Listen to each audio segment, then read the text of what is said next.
Efésios 2, eu quero ler com os irmãos os versículos 1 a 10. Vocês estavam mortos em suas transgressões e pecados, nos quais costumavam viver, quando seguiam a presente ordem deste mundo e o príncipe do poder do ar, o espírito que agora está atuando nos que vivem na desobediência. Anteriormente, todos nós também vivíamos entre eles, satisfazendo as vontades da nossa carne, seguindo os seus desejos e pensamentos. Como os outros, éramos, por natureza, merecedores da ira. Todavia, Deus, que é rico em misericórdia, pelo grande amor com que nos amou, deu-nos vida com Cristo, quando ainda estávamos mortos em transgressões. Pela graça, vocês são salvos. Deus nos ressuscitou com Cristo e com Ele nos fez assentar nos lugares celestiais em Cristo Jesus, para mostrar nas eras que hão de vir a incomparável riqueza de sua graça, demonstrada em sua bondade para conosco em Cristo Jesus. Pois vocês são salvos pela graça, por meio da fé, e isso não vem de vocês, é dom de Deus, não por obras, para que ninguém se glorie, porque somos criação de Deus, realizada em Cristo Jesus, para fazermos boas obras, as quais Deus preparou antes para nós as praticarmos. Santo Deus, abençoa, por favor, a exposição da Tua Palavra, para a honra e glória do Teu nome e edificação da Tua Igreja, em Cristo Jesus. Amém. A necessidade dos 5 solas, tema muito pertinente, especialmente em dias em que parece que o caminho de Roma a Genebra tem sido trilhado do fim para o começo, novamente. E a gente precisa parar e pensar sobre a necessidade dos 5 solas hoje. Mas facilmente eu e você podemos nos ludibriar e começar a pensar na necessidade dos 5 solas em termos de como a Igreja Católica ainda precisa dos 5 solas, não é? Em como a Igreja Católica ainda precisa entender os 5 solas. Ou talvez eu e você possamos ainda nos ludibriar pensando as igrejas neopentecostais, essas igrejas que estão aí prometendo prosperidade, essas igrejas com sessão de descarrego com sal grosso, arruda e todo esse pacote que nós assistimos pela televisão, eles precisam dos 5 solas. Mas a verdade, queridos, é que os 5 solas pregados na Europa no século XVI não eram um movimento de denúncia de igreja alheia. Os 5 solas eram um movimento, uma tentativa de reforma da igreja do próprio Lutero, onde ele era um sacerdote, onde ele era um professor universitário. Assim, quando 500 anos depois nós paramos para nos perguntar se ainda precisamos dos 5 solas, nós não podemos cair no engano e no comodismo de olharmos para os problemas de outras igrejas, e acharmos que apenas igrejas não históricas, não confessionais, não reformadas ainda precisam dos 5 solas. O nosso desafio hoje é pensarmos nas nossas igrejas. O nosso desafio hoje é pensarmos a necessidade que nossas igrejas, nossos membros, nossos pastores, na necessidade que nós, eu e você, temos hoje dos 5 solas. E eu creio que o texto que nós acabamos de ler nos mostra diversos aspectos dos 5 solas que são extremamente necessários hoje e continuarão a ser necessários por toda a história da igreja. Então acompanhe comigo como o apóstolo Paulo desenvolve o raciocínio dele aqui em Efésios 2, versos 1 a 10. Primeiro ele começa falando sobre a nossa condição. No versículo 1 ele nos diz que nós estávamos mortos em nossas transgressões e pecados. No versículo 3, ele diz anteriormente, todos nós. Então ele deixa claro que ele não está falando apenas de um grupo específico de pessoas, mas ele está falando sobre toda a humanidade. Toda a humanidade em algum momento estava morta. A descrição do apóstolo Paulo para a humanidade sem Cristo não é uma humanidade doente, mas sim que o ser humano, à parte de Cristo, se encontra morto. John Stott, escrevendo sobre esse tema, ele diz o seguinte: não deveríamos hesitar em reafirmar que a vida sem Deus, por mais fisicamente em forma e mentalmente alerta que a pessoa possa estar, é uma vida morta. e que aqueles que a vivem estão mortos enquanto estão vivos. Estão mortos enquanto estão vivos. Efésios 2:1 é o primeiro roteiro de filme de zumbis que existe, não é? Paulo está nos mostrando que nós todos estávamos sendo zumbis, vivos enquanto estávamos mortos. Jonas falou sobre os filósofos como sendo pessoas que falam o que todos sabem, com palavras difíceis que ninguém entende, não é? E eu queria falar sobre um filósofo meio maluco e excêntrico, o que não é comum, não é, Jonas? Não é muito comum, não é?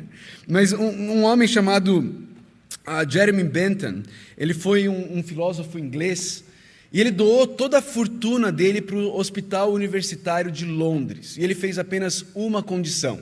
A condição dele era que, ao morrer, ele devesse ser mumificado, e ele deveria participar de todas as reuniões do conselho do hospital para sempre, para sempre. E então, é um filósofo, né? Então, diante da situação de receber toda a fortuna dele, o hospital aceita a condição, ele é mumificado, e até os dias de hoje, Jeremy Bentham participa das reuniões do conselho. Então, as reuniões da diretoria do hospital, elas são abertas, e o presidente então diz: Jeremy Bentham, presente, mas sem condições de voto. Irmãos, esse é o homem natural, esse é o homem sem Cristo. Ele está presente nesta vida, mas ele não tem condições de voto. Ele está morto em suas transgressões e pecados. E Paulo continua a descrever essa vida de zumbi que todos nós em algum momento vivemos. Ele diz que nós estamos amarrados, governados por alguns poderes. Ele fala no versículo 2, a parte primeira do versículo, que nós estamos seguindo, amarrados, governados, escravizados a este mundo, a essa ordem presente. Depois ele fala que nós estamos amarrados, escravizados ao diabo, o príncipe do poder do ar, que atua naqueles que estão vivendo na desobediência, o diabo. Depois ele vai falar sobre desejos e pensamentos. Nós seguíamos os nossos desejos e pensamentos, nós fazíamos aquilo que dava na nossa telha. Existe essa expressão aqui no Nordeste? Fazer o que dá na telha, não é? A gente fazia isso. Isso tem uma consequência. A consequência de estarmos mortos, a consequência de sermos governados pelo mundo, pelo diabo, por nossos desejos e pensamentos, é que os homens são, não apenas pelas suas ações, mas como ele diz no final do versículo 3, pela sua natureza, porque em nós somos, nós nos tornamos merecedores do quê? Da ira, da ira. Agora pare por um instante, pense sobre isso, reflita nisso. Paulo está falando que toda a raça humana, homens e mulheres, o que inclui a mim e a você, ele está falando de nós. Ele está falando da minha e da sua natureza. Ele está falando das pessoas a quem eu e você ministramos, servimos e amamos todos os dias. Todos os dias. Esse é o tipo de verdade que deveria nos levar à aflição e ao desespero. Por natureza, somos merecedores da ira de Deus. Da ira de Deus. Nós precisamos entender essa má notícia. E talvez a grande necessidade da igreja evangélica brasileira, dos 5 solas, é porque nós não temos falado suficientemente sobre as más notícias. E isso não tem feito as pessoas conscientes o suficiente de quão elas precisam das boas notícias. Sabe por que a grande parte da população brasileira tomou vacina contra o Covid? Aqui não é uma apologia à vacina ou não. Sabe por quê? Porque a mídia ficava 24 horas por dia dizendo quão séria era e quão grave era a situação do Covid. Não é isso? Era o dia inteiro falando. Você ligava a TV, falando lá, os hospitais lotados, as pessoas morrendo. Só faltava passar cenas das pessoas de fato morrendo ali de falta de ar. Não é? E isso fez com que as pessoas fossem atrás da vacina. E, de novo, eu não estou advogando contra ou a favor da vacina, eu só estou mostrando que quando você prega as más notícias, as pessoas percebem a situação delas, verdadeira ou não, mas elas percebem e elas vão correndo buscar boas notícias, solução para o problema delas. É isso que Paulo está fazendo aqui. Eu e você precisamos parar e pensar sobre isso. Nós, por natureza, somos merecedores da ira do Deus Todo-Poderoso, Criador dos céus e da terra. Foi essa percepção que startou a reforma com Lutero. Lutero era alguém que vivia constantemente atribulado, angustiado pela percepção que ele tinha dos seus pecados. A história relata que Lutero passava, às vezes, 6 horas num confessionário, tentando lembrar dos seus pecados para poder confessar os seus pecados, ao ponto de que o seu confessor, Johann van Staupitz, não sei se é assim que pronuncia isso, o nosso professor de alemão também, ele disse a Lutero: irmão Martinho, se tu vais confessar tanto assim, por que não fazes algo digno de se confessar? Mata teu pai e tua mãe, comete adultério, mas para de vir aqui com ninharias e falsos pecados. Lutero tinha uma percepção do pecado dele. Lutero vivia com essa aflição de que ele merecia a ira de Deus. Mas a fonte maior dessa angústia de Lutero não era tanto a situação do homem diante de Deus, mas sim era fruto do remédio que lhe havia sido apresentado para solucionar o problema do homem. Lutero certa vez diz: eu, monge irrepreensível que era, não podia ter certeza se Deus havia sido aplacado. Eu não amava a Deus, pelo contrário, eu odiava o Deus justo que castiga pecadores. Lutero vivia angustiado, aflito, porque ele não tinha como saber se Deus havia sido aplacado. Ele não tinha como saber se Deus o teria perdoado, absolvido, adotado. Acompanhe o raciocínio de Paulo. Vamos ler aqui de novo a partir do verso 4, 5 e 6. Diz assim: todavia Deus, que é rico em misericórdia, pelo grande amor com que nos amou, deu-nos vida com Cristo, quando ainda estávamos mortos em transgressões. Pela graça vocês são salvos. Deus nos ressuscitou com Cristo e com Ele nos fez assentar nos lugares celestiais em Cristo Jesus. Irmãos, se os versos 1 a 3 são péssimas notícias, os versos 4 a 6 são as melhores notícias que alguém pode ouvir. Toda vez que eu me deparo com esse todavia, Deus, meu coração se enche de alegria, meu coração se prostra diante de Deus em gratidão, porque o que eu merecia era a ira de Deus, mas todavia, Deus, que é rico em misericórdia, pelo grande amor com que nos amou, ao invés de me dar ira, me deu vida com Cristo. Irmãos, olha que coisa linda essa narrativa do apóstolo Paulo, essa descrição do apóstolo Paulo. Deus me dá vida com Cristo, não porque eu mereço vida, mas porque Ele é rico em misericórdia. Deus nos deu vida com Cristo, Ele nos ressuscitou com Cristo, Ele nos fez assentar nos lugares celestiais com Cristo e em Cristo Jesus, enquanto ainda estávamos mortos em transgressões e pecados.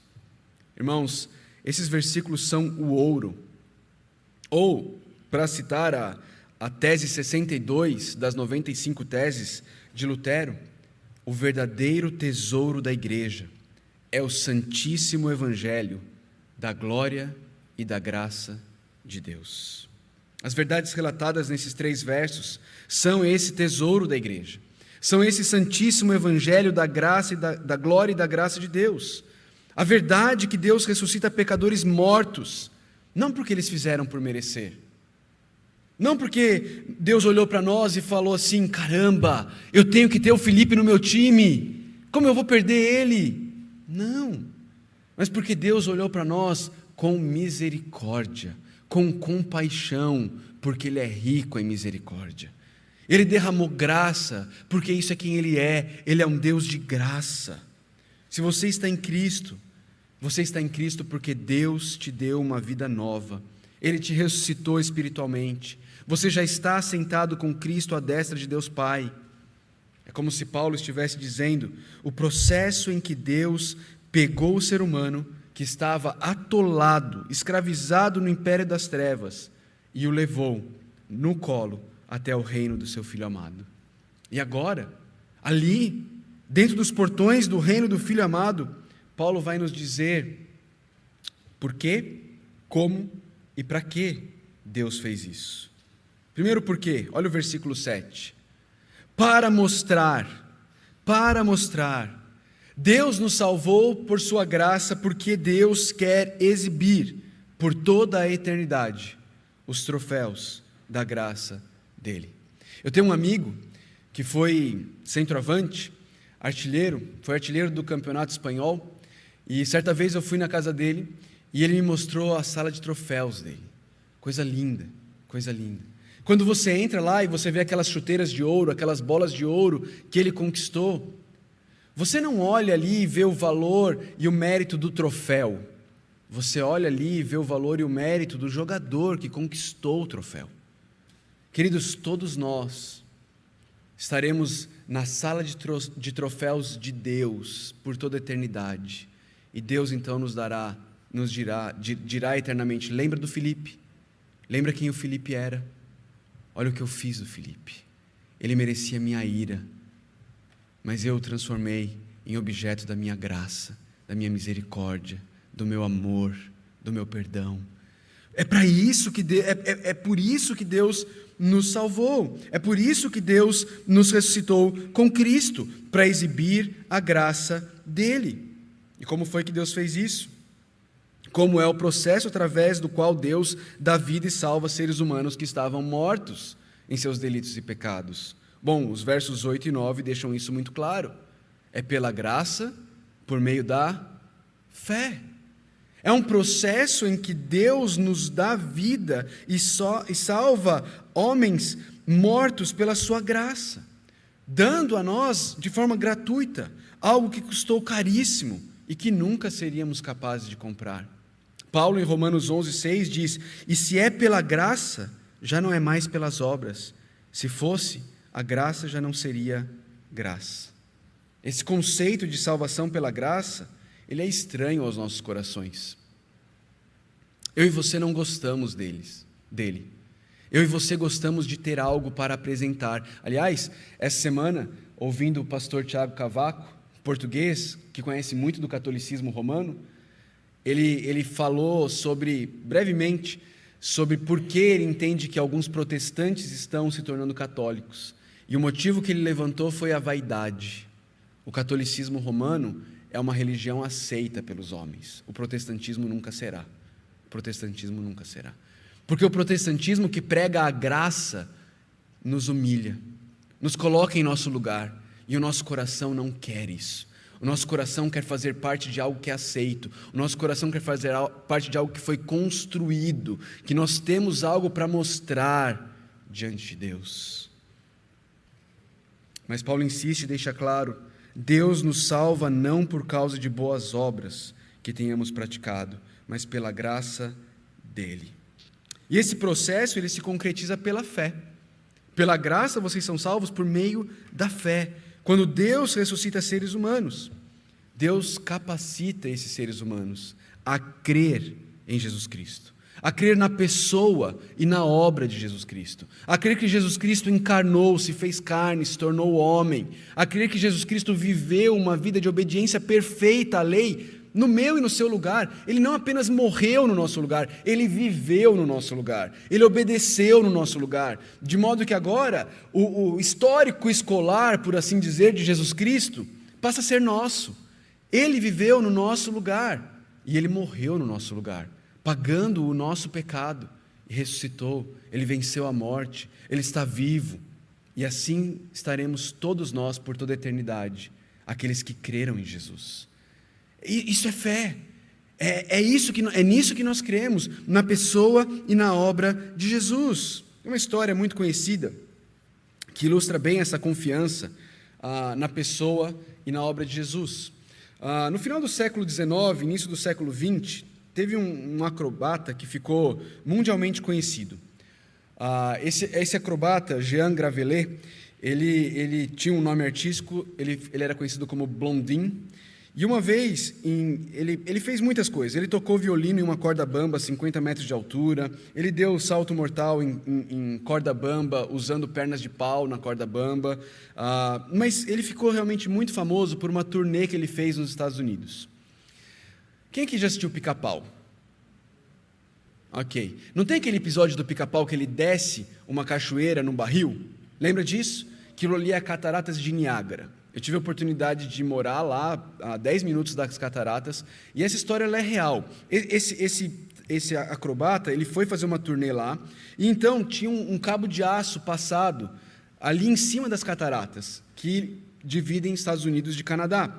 E ele passou ali com um carrinho de mão, ele passou ali em outro momento com um pequeno fogão, fazendo um omelete, enquanto ele estava vendado, passando no cabo de aço. Mas em um determinado momento ele passou ali com um carrinho de mão, e quando ele chegou do outro lado, ele perguntou quantos acreditavam que ele poderia voltar com o carrinho de mão. Todo mundo? Ué, todo mundo acreditava. Então ele perguntou, quem senta no carrinho? Entende a diferença de acreditar e de confiar? Irmãos, quando Deus nos dá uma vida nova, Ele nos dá a capacidade de confiarmos em Jesus Cristo. A nossa vida passa a ser de Jesus, está nas mãos de Jesus. A nossa vida depende de quem Jesus disse que Ele é.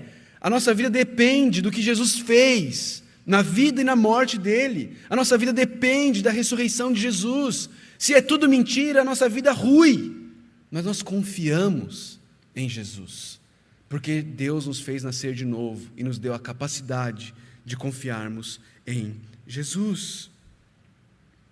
Se fôssemos salvos por nossas boas obras, nós receberíamos a glória pela nossa salvação. Mas Deus não aceita isso. Só Ele aceita a glória pela nossa salvação. Paulo é muito claro sobre isso. O homem estava morto em suas transgressões e pecados. Sim, presentes, mas incapazes de voltar.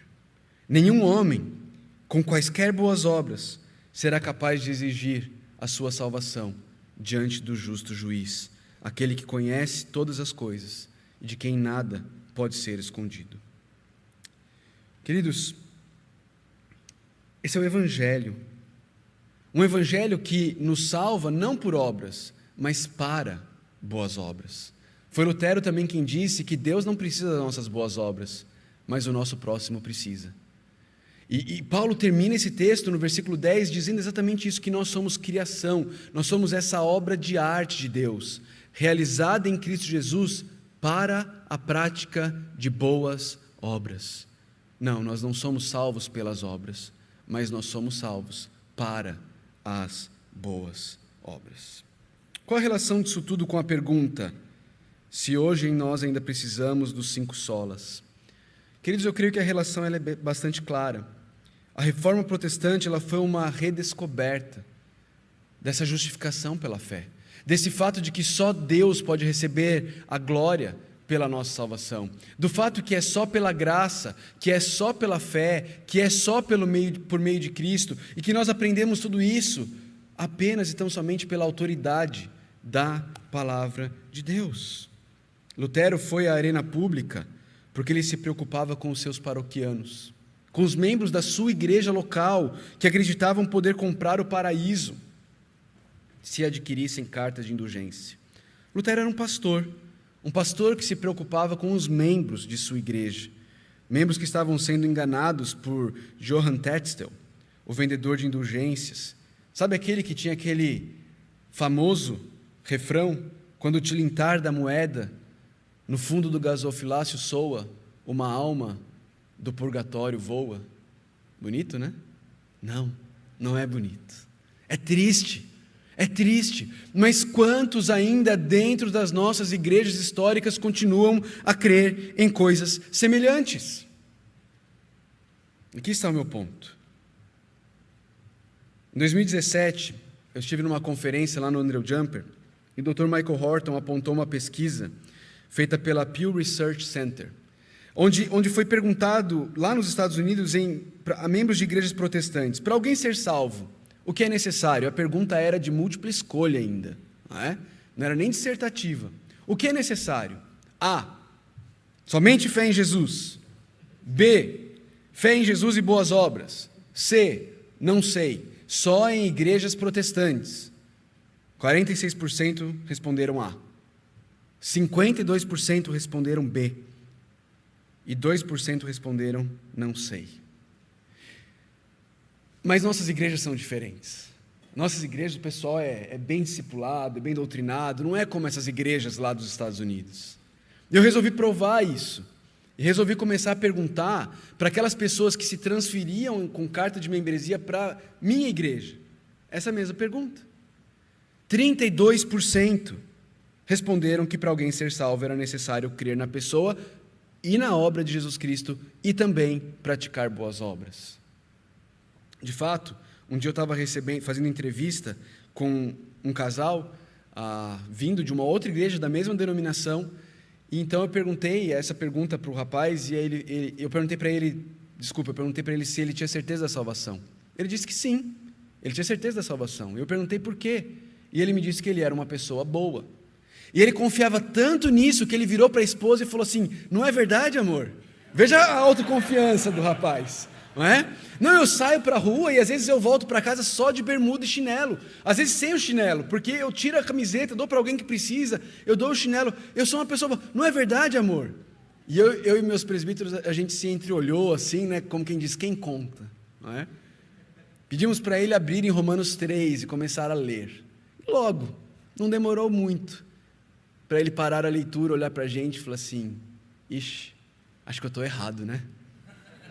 Eu falei: você está errado. Como diria o Dr. Lloyd Jones, sincero, mas errado. Queridos, nós precisamos dos 5 solas porque nós pregamos a pessoas mortas e só a palavra de Deus restaura a alma. A autoajuda, o moralismo são incapazes de transformar a vida de homens mortos.